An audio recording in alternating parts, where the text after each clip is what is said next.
Coming up next, the Bookening reads East of Eden. It's the decade's most daring novel. Starring James Dean. As Cal.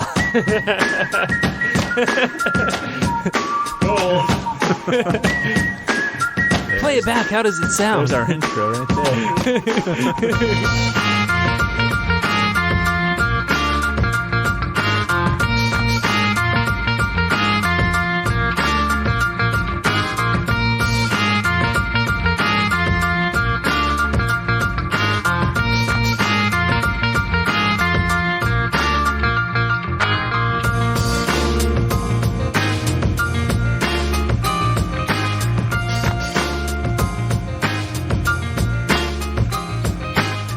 Hello!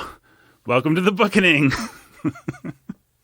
My name is Nathan Alberson. I'm your humble and obedient host. I'm here with Jake Menzel, Pastor Jacob Menzel, the pastor who's a master of reading East of Eden. Or is he? We'll find out. And also, who is our other gentleman here today? Brandon Chastain. Brandon Chastain, the what are you? PhD ABD. ABD. PhD ABD. It's got extra letters for Failure. The ABD stands for failure. Today we're going to talk about East of Eden, a book that is billed as being first published in 1952. Okay, here we go. It's billed as that. this book was first published in 1952. You know what else happened in 1952? I don't know, the Nothing. industrial complex, I think, started around there. We were in the middle of the Korean War. The Korean War. Today we're going to talk about East of Eden, which is billed as a powerful and vastly ambitious novel that is at once a family saga. Sega, yeah.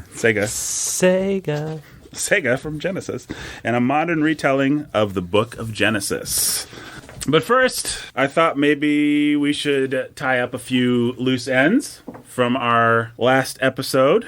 So, Brandon, you said that Cervantes was the first of the novels.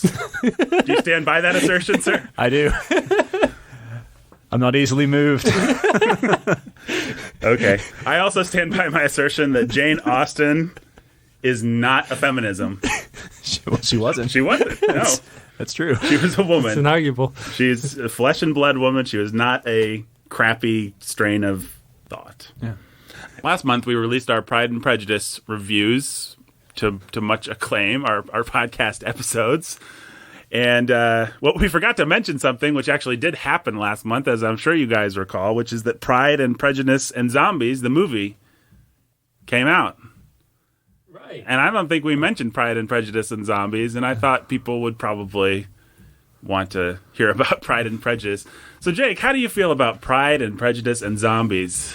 I feel nothing. You feel nothing? I feel... You mean just in general, or about Pride and Prejudice and Zombies? About Pride and Prejudice and Zombies. Brandon? I feel nothing except I hate it. I really hate it. You feel nothing except Hatred. I see contempt. Strong hatred. I mean... It's kind of a funny joke when the book came out originally. A funny joke. I mean, it's a funny title.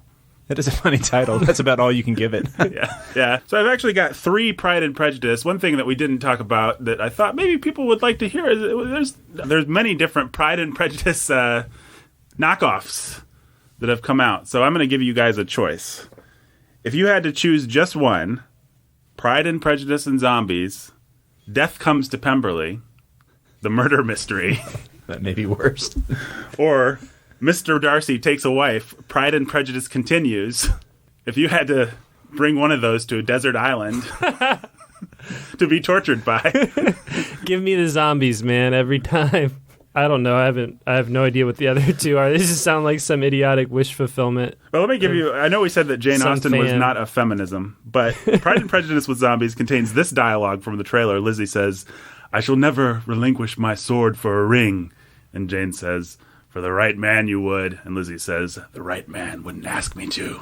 Oh. Yeah. Oh. There you go. So that's... Jake, you're a feminist. Yeah, that's what you would like to read.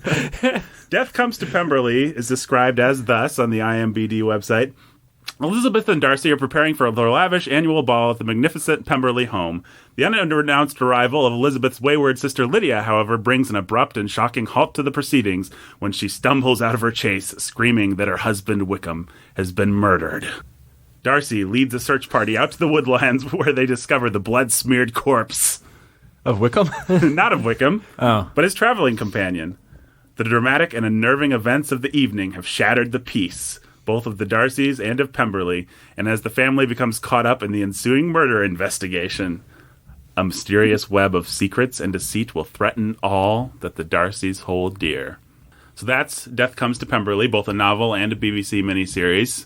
The novel by P.D. James, a very esteemed mystery writer, did Children of Men, the book Children of Men, which the movie was loosely based on the title of. Mr. Darcy Takes a Wife, Pride and Prejudice continues. This is your third choice. Here is from the book description thing on Amazon. In this rollicking sequel, a wild bawdy and utterly enjoyable novel, the Darcys begin their married life. After a spicy wedding night, the couple finds their compatibility extends far beyond their matched wits. As Elizabeth settles into her role as mistress of a large household, her sister Jane grapples with her own less passionate marriage to Charles Bingley. Thrown in as well are an illegitimate young man who might just be Darcy's son, a vengeful serving man who plagues the Darcys. According to curledup.com, this continuation of Austen's evergreen tale will live long in readers' memories, perhaps even as long as the original. Okay. Well, I amend what I said earlier about zombies because I think that was like me being an old man. Like really crusty old. Just angry at the youth. Right, you were actually shaking your walker as you said it. No, I mean, they're good. Yeah. The zombie tale can be fine and it can be interesting. I don't know what I was saying, but that's awful right there. What you just read is horrible. So if you had to go to a desert island, you would not bring Mr. Darcy Takes a Wife, Pride and Prejudice continues. No. It's pathetic. So which one? I think I would go with Death Comes to Pemberley. That sounds like the most entertaining to me if I had to choose. Gun to my head. Yeah, P.D. James is a good mystery I didn't writer. know that we had P.D. James involved in. P.D. James probably at least has a pretty good sense of humor about the way that she uses Jane Austen. I don't know. She does in general, yeah. Yeah. I would choose that.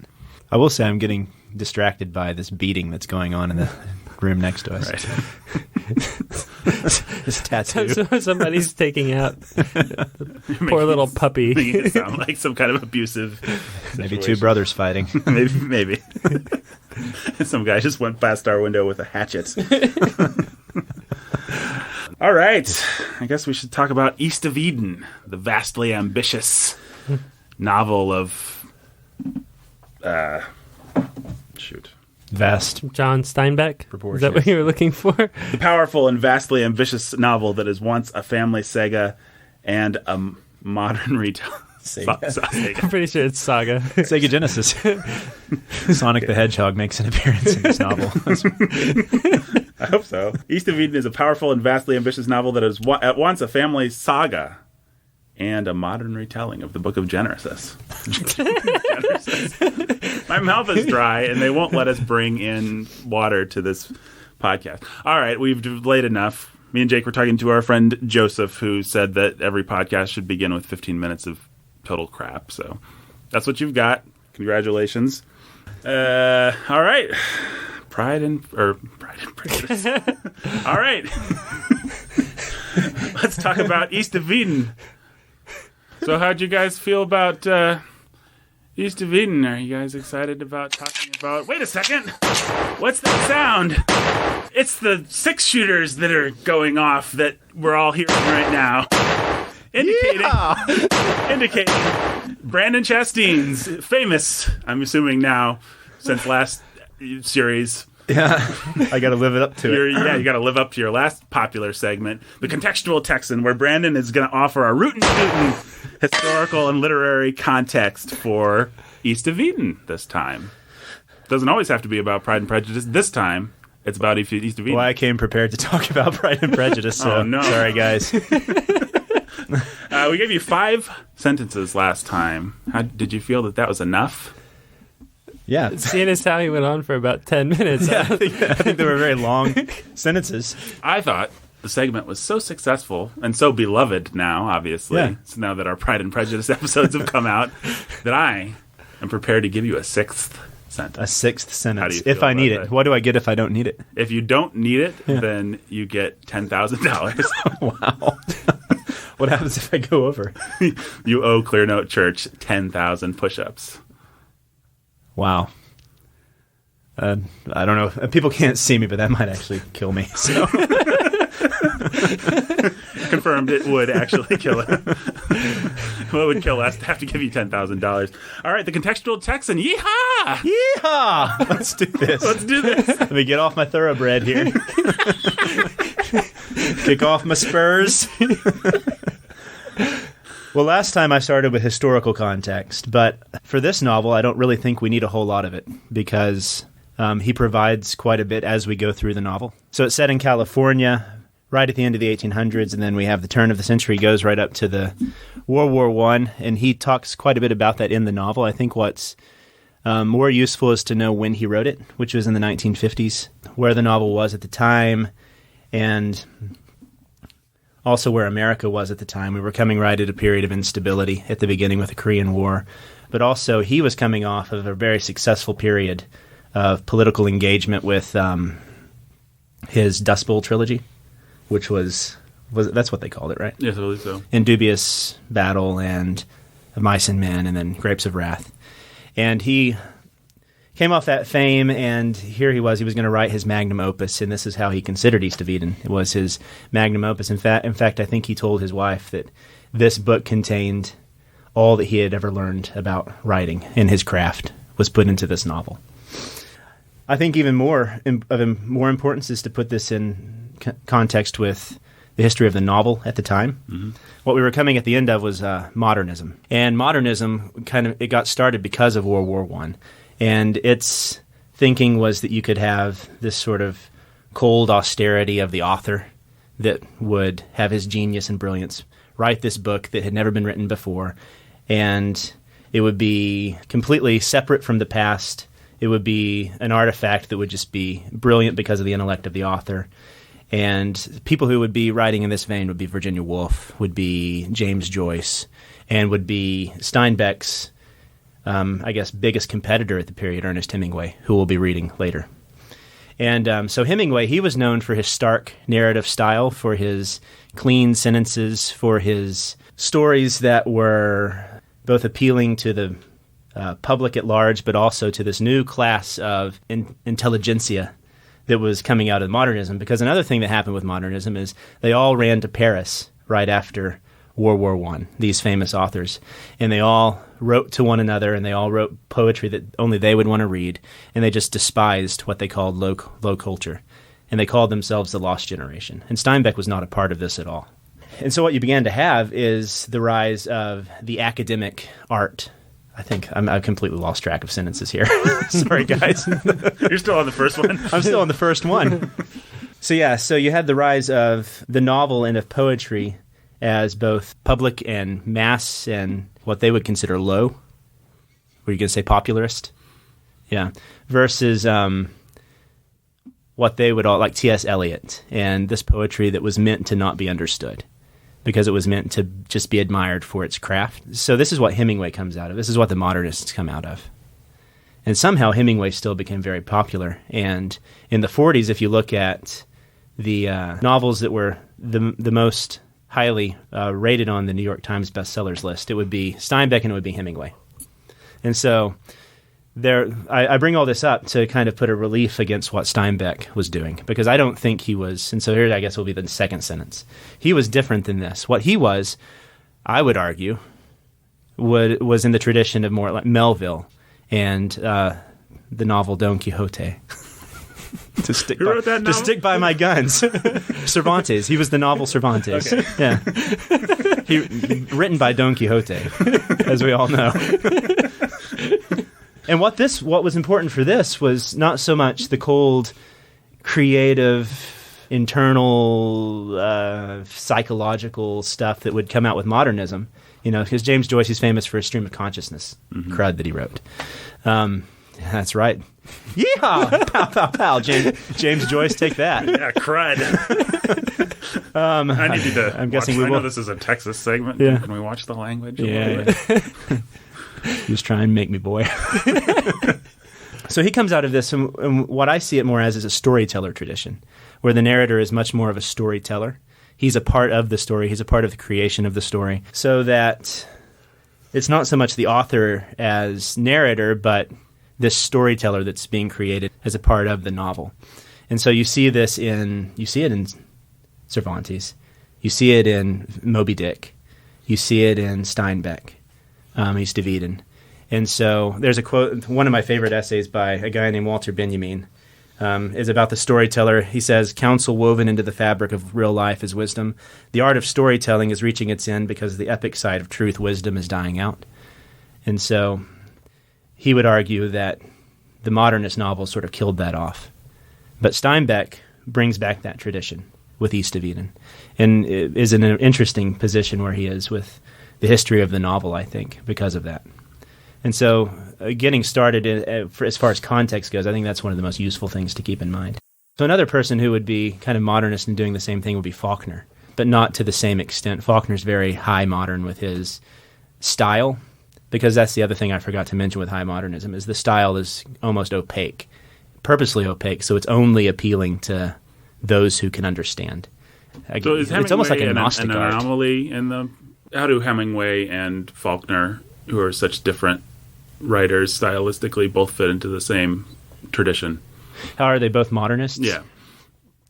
Because both of them, the style of the sentence was extremely important, and also the individualism of the author coming through in their writing. When you read Hemingway, you know you're reading Hemingway, right? Because it's almost, to me, and we'll talk about this when we read Hemingway, a lot of reading him is about how muscular his prose is, and therefore how great he is as an artist, and how great his stories are. He was very much convinced of cutting things so much that the art was like carving or sculpture.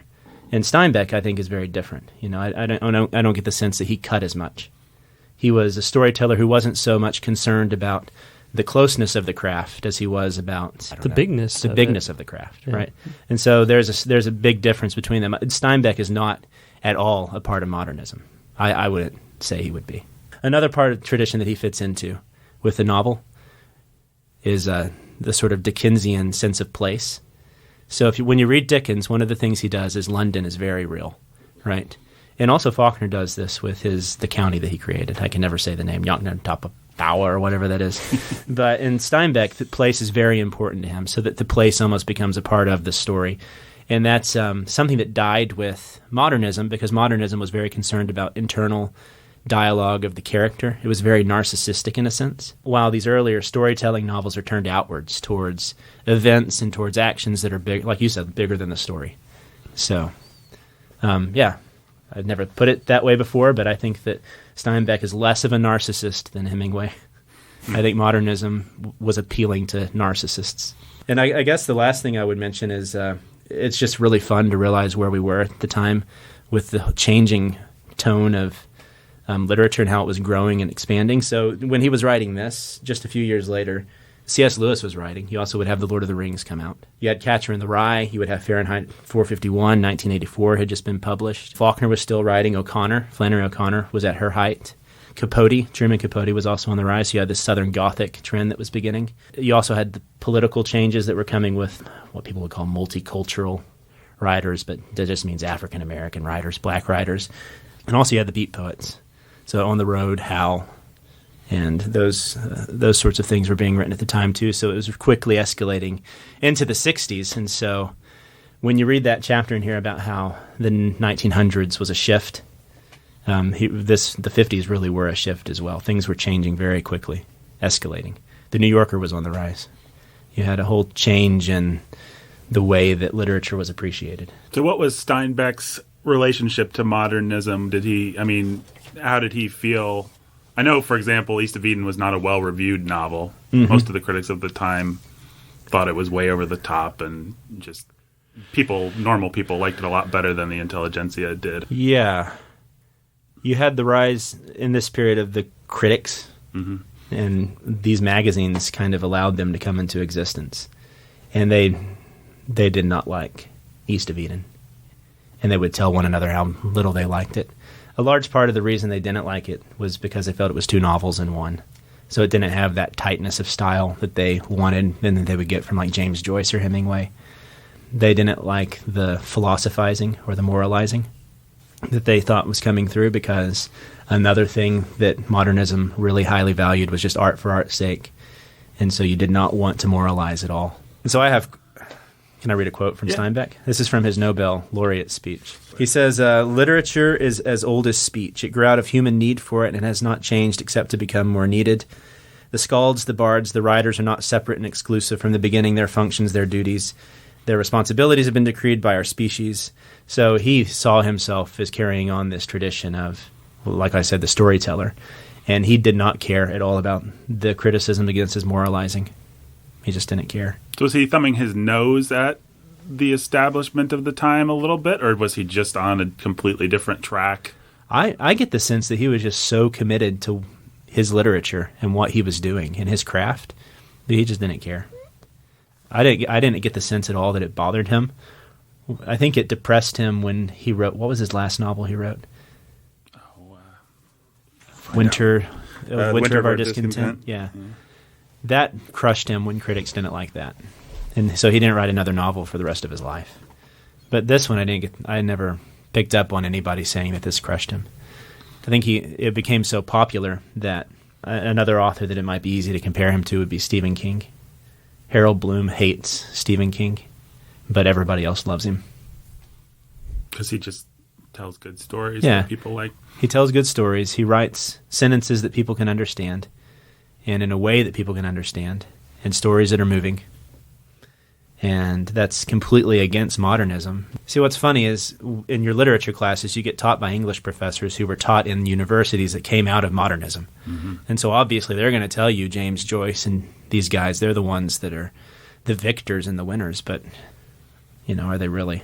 I think if time is the ultimate arbiter, then East of Eden has a pretty good shot. It hit the bestseller lists in 2003 when Oprah bestowed her magical touch, and I was just reading about how popular how many copies the book has sold just even since then. It's been a perennial favorite for at least 65 years or so now. I think, I don't want to jump to I don't hear the planes yet, so I'll wait. Never mind. Wait, what's that sound? Whatever, Jake. We have to wait till the sound actually happens. Well, yeah, I'll pick back up on some of this when we hear the American Airlines overhead or whatever. American Airlines. Well, I don't know when that's going to be. I guess we have to wait for it. How you guys doing? I'm doing fine. Oh, yeah? I think, how many sentences was that? 5? 4? Yeah. I think okay. Something like that. Yeah. Couldn't have been more than 4. Yeah. You doing all right, Jake? A little tired. What's that sound? Oh, my goodness. It's the plane going over. You guys know what that means, right? What does it mean, Nathan? It's time for Baggage Check, where we talk about what baggage we brought to this book and stuff. Are you guys excited for Baggage Check? I am excited. All right. So very excited. Well, Jake, I'm sure everyone's sick of hearing from Brandon, so let's hear about some baggage.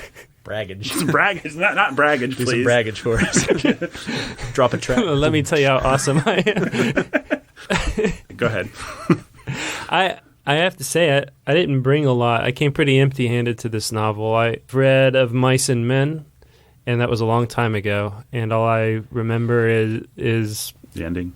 Yeah, and so I have a sense of Steinbeck as dusty and dry in a sort of Dust Bowl-y sort of way, but it wasn't any real prejudice. I came to it, I think, pretty open-handed, pretty much a clean slate, just ready to follow, and hopefully be immersed in a great story. Brandon, what baggage did you bring to East of Eden, sir?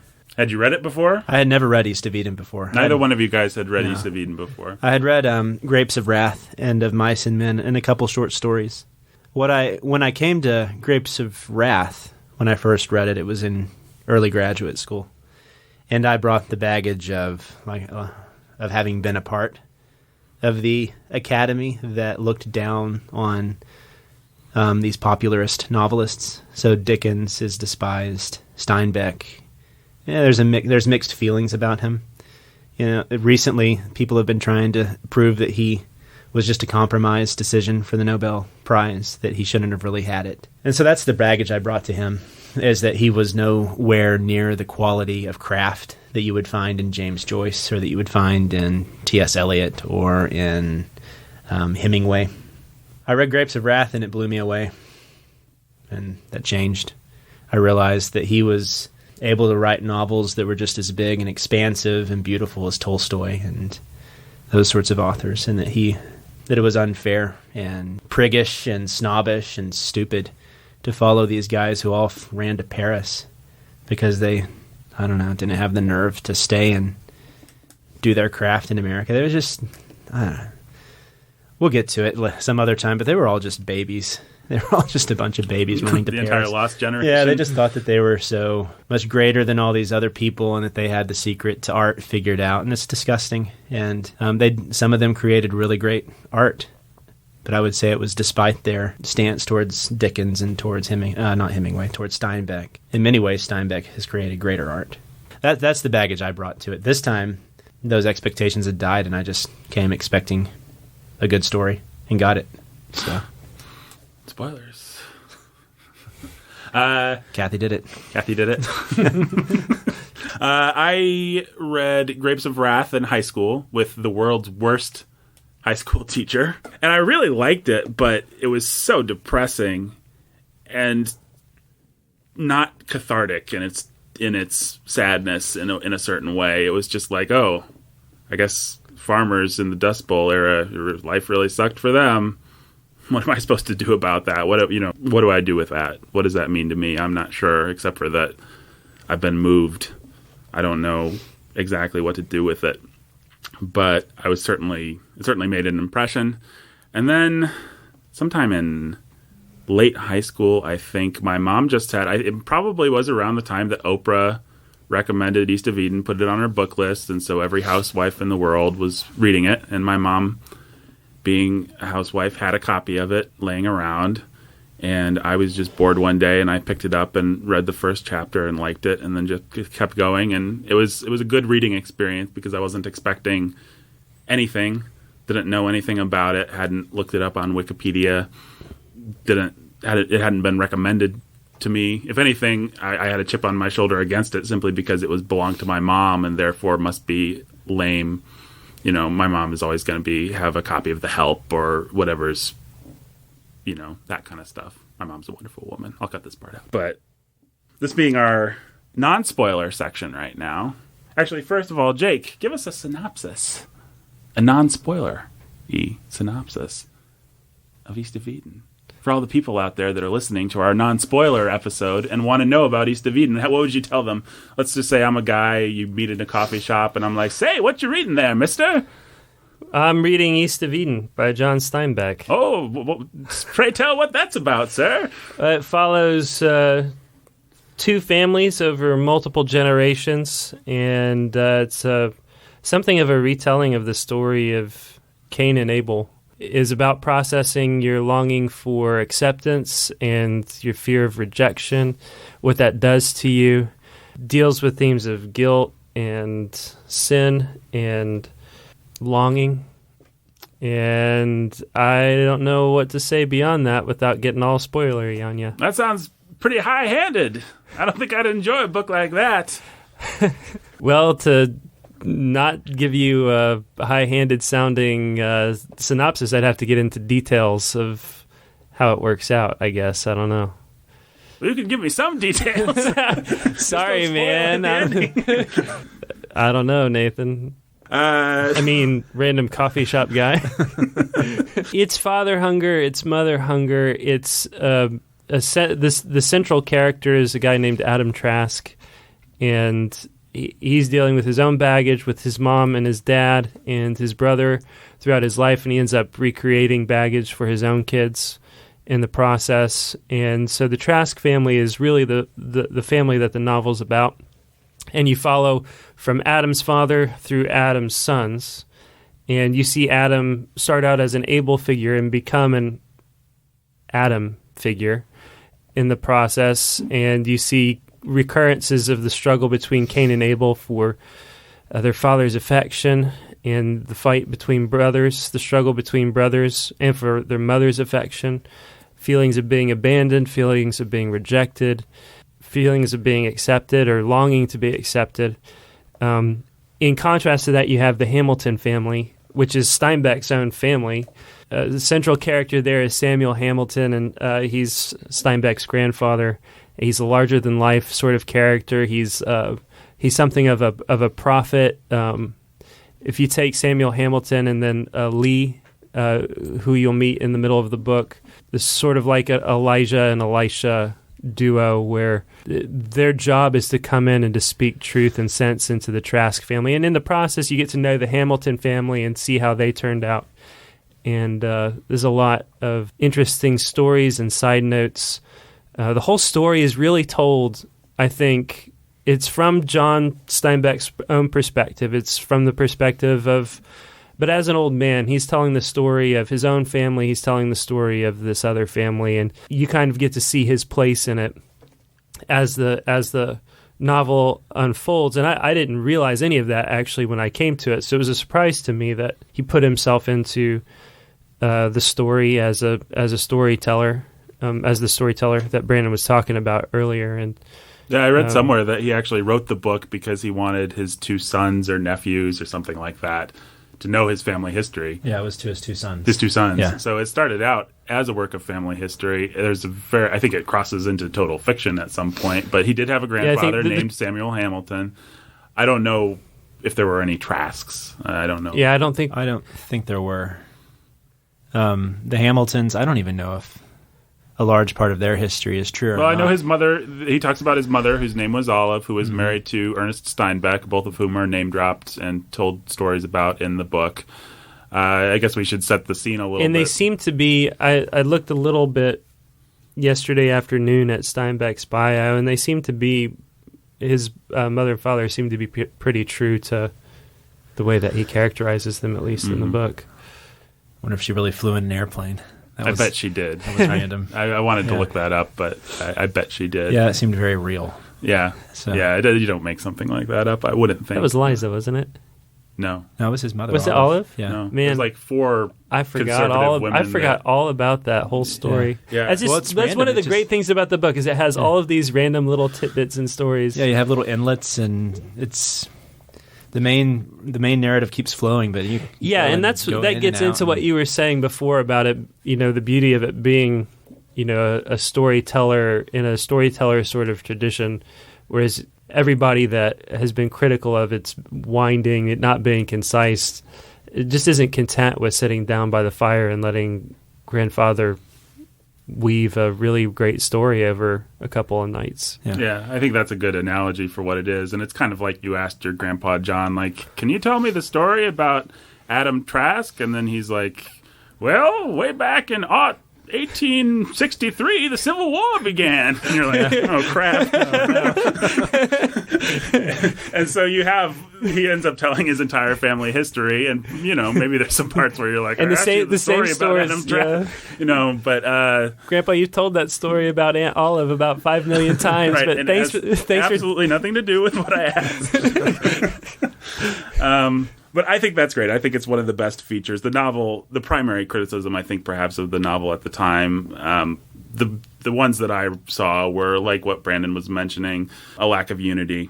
I think Kathy, the character of Kathy, who we'll get into more in our spoiler section, it was a big sticking point for a lot of people. And she was unrealistic. And still is. Yeah. But, the lack of unity. I could not personally care less about the supposed lack of unity. Yeah, I don't either. I think if you're willing to listen to the story be told to you, the narrator is somebody that you trust and want to have tell you the story. And that's something that these critics, I don't think, like you were saying, Jake, I don't think they wanted to see that or understand that. Mm-hmm. They didn't want to sit and listen to Steinbeck, who's a good storyteller, and this narrator that he's partly created. So, I mean, there's a little bit of like the unreliable narration going on. In fact, are we in the book yet? Or do I need to wait? To what? Just read the first part of chapter 2. Oh, no, go ahead. Which was eye-opening. I must depend on hearsay, on old photographs, on stories told, and on memories which are hazy and mixed with fable, and trying to tell you about the Hamiltons, right? And so he's admitting right there that this book is hearsay. It may or may not be the actual facts, but he's going to tell you a good version of the story. But it's a good story to listen to, Right? Yeah. And the truth that comes out of it, the wisdom that comes out of it, is still worth hearing. I don't think we've actually set the scene for someone who's a total East of Eden neophyte. We should say Cyrus Trask, Adam's father, the main figure. His father fought in the Civil War, I believe, or maybe didn't fight in the Civil War. He did something in the Civil War, yeah. Right. So the book he was in one skirmish or something Right. like Eventually that. became so knowledgeable that he was like 4 places at once. Isn't that what it said? he's an interesting character. But the book, I just want to point out the time period that the book is set in. It's just like pure Americana, kind of. It starts Civil War. Adam comes into his own as the 20th century begins. His sons are born, I think, in 1900. Yeah, I think that's and they become about the right. main characters, and then they live through World War II. So it's World War One, because that was also an important war that we fought. Spoiler. Yeah. So it's set there. I don't know if there's anything else we want to say before we get into spoilers. It's a great book. You should read it. Yep. And then you should listen to us spoil it for you and talk about the spoilery stuff. If you haven't read it yet, it's the kind of book that you want to read to process your own family, your life growing up as a young man or a young woman, your hunger for the acceptance of your mother and father, the sibling rivalries you may have dealt with. Yeah. Right. Well, and I do want to say for people who haven't read it, you've made it sound very profound, which it is, but it's also just like the other thing we've been saying. It's just a good story. It's got fathers and sons and murders and plot twists and it's just in the Dickensian It's tradition. entertaining. It's entertaining. The story's always going somewhere, and there's some good, colorful villains. Yeah, you don't realize that something could even be seen as out of place until you're out of that part of the story. It's just that engaging. Everything, you want to see what happens with every story he brings up. Yeah. And some of the stories are fun or interesting or funny, and some of them are sort of painful as they unfold because more or less depending on how much you see yourself in the characters that are involved. Which, like we were saying in the Austen podcasts, you'll see yourself in quite a few of these characters. Yeah. Oh, yeah, absolutely. Read it. Read East of Eden by John Steinbeck, and then listen to the rest of these amazing podcasts. Yeah, I guess this one's a lot longer than Pride and Prejudice. Just don't be intimidated by the size of a novel. It reads fast. It does, yeah. It doesn't have a bunch of boring stuff. I finished it last night, spoiler, or yesterday evening, and I managed to read, I think, about 350 pages in 2 days. Yeah. And it didn't feel, I mean, I was still getting all kinds of other stuff done. It was just If easy you've read reading. Dickens or Easy if you've reading. read Stephen King even, it's that kind of a story. It just draws you along, and you're not going to have to look up a bunch of words in the dictionary. Yeah, the prose reads well. I know I likened it to Moby Dick, but it's different in narrative style, and it's not as dense. Right. It's not. You don't have weird asides like that when you Right. suddenly are talking about whale There's not bone a structure. giant chapter on whale blubber. I really think it was missing that. That's what it was missing. Kept waiting for I mean, you the- do have some strange asides where he'll start talking about history or he'll start talking about the Salinas Valley. Right. So there is a little bit of that. But it's all stuff that John Um, Steinbeck lived and knew and talks well about. He can be a little purple in his prose sometimes, which I'm sure we'll talk about more. But I think he has some real wisdom to offer Yeah. about a particular time in American history. If you're interested in World War I, if you're interested in California, if you're interested in America at that time, I think If you're interested in, I was talking to a Chinese American friend just the other day about Lee and the development of Lee's character, and in the context of having listened to a really great podcast episode by 99% Invisible on the development of Chinatown in San Francisco. Did you hear that Yeah, one? it was good. It was good. And so if you're interested even in that aspect of Chinese in America on the West Coast, California, San Francisco area, what it was like being a first-generation Chinese American. That's another really interesting historical thing going on. Yeah. We should also mention, I think people might be interested to know, a large part of the book is about a character named Kathy, who's one of the most interesting villains you'll encounter in 20th century literature. People have different feelings about whether she's a successful character or not, and we'll talk a lot about that in our spoiler section, I'm sure. But she's a character that's well worth reading and certainly unforgettable. And if you like to ponder the nature of evil and all that stuff, then this book has that too. It's just got everything. And also the nature of free will. Mm-hmm. Yeah. The narrator straight up calls her a monster. Right. Her introduction is she was a monster, and that's not a spoiler because Steinbeck spoils it for you. Like in the fourth chapter. In the fourth chapter. So she is a pure monster. Or is she? But we'll get into that, and you'll just have to read it and then come back and listen to our spoiler section.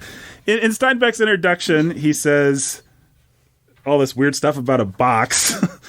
But then, okay, I'm just going to read the introduction. He's talking to his editor, Pascal Kovinsky, and he says, "Dear Pat, you came upon me carving some kind of little figure out of wood, and you said, 'Why don't you make something for me?' I asked you what you wanted, and you said, 'A box.' What for?" "To put things in." "What things?" "Whatever you have," you said. "Well, here's your box. Nearly everything I have is in it, and it is not full. Pain and excitement are in it, and feeling, good or bad, and evil thoughts and good thoughts, the pleasure of design, and some despair, and the indescribable joy of creation." So that's how Steinbeck characterized it himself, and I don't think he's wrong. It's a big book. It's full of a lot of different things, and it's very entertaining. Would you recommend East of Eden? Absolutely. Oh, yeah. The first thing I did when I finished it was get on Amazon and buy a copy for my brother and send it to him. That's such a thing. Yeah. If you've read East of Eden, you know that that's a fascinating thing for Dave to have done. Did you mail a hatchet to him as well?